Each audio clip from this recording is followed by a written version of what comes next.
कटक जिला महांगा ब्लॉक नृतांग पंचायत स्थित श्रीपुर ग्रामर समाजसेवी स्वर्गत बावन चरण सामल द्वादश तिथि अवसर में एक श्रद्धांजलि सभा तांको बासभवन परिसर में अनुष्ठित हो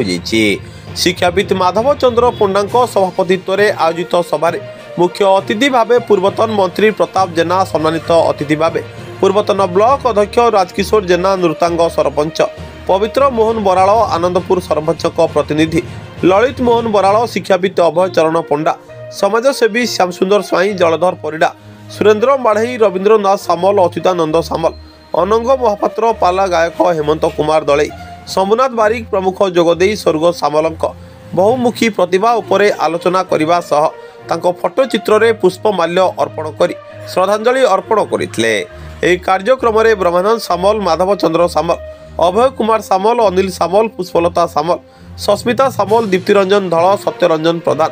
ऋषिकेश नायक गौतम सामल पंकजिन सामल प्रमुख उपस्थित रही कार्यक्रम परिचालन सहयोग करथिले। स्वर्ग सामलक अमर आत्मार सद्गति निमंते ईश्वरक निकट में 2 मिनिटर नीरव प्रार्थना करथिले।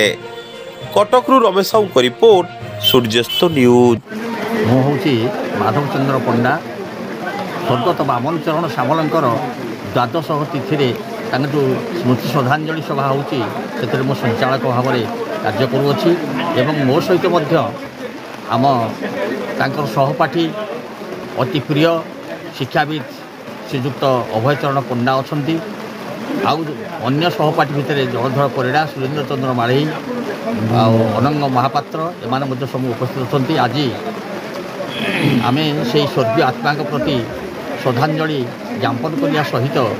तांकर जो कृतित्व रही अंचल प्रति से विषय आम रोमंथन करूँ विषय आलोचना करूँ शेष में तांकर आत्मार सद्गति आम जगन्नाथ निकट में प्रार्थना करूँ। अभय चरण पंडा अवसरप्राप्त प्रधान शिक्षक तथा स्वर्गत बामन चरण सामलंकर सहपाठी आज बामन चरण सामलंकर द्वादश तिथि पालन अवसर में आयोजित एक स्मृति सभार योगदान करी निजको गर्वित मन करी से आमर जड़े खूब अति आपणार सांग थिले एवं तार जो समाज सेवा तार समर्पित मनोभाव आज जहाँ आलोचना आम सब शुणा पाइलु अति मात्रा से उद्बुद्ध होती आशा करी कि प्रभु जगन्नाथ तार आत्मार सद्गति करंतु एवं से जो पुरे थाऊ सेठी थाई आम समस्त को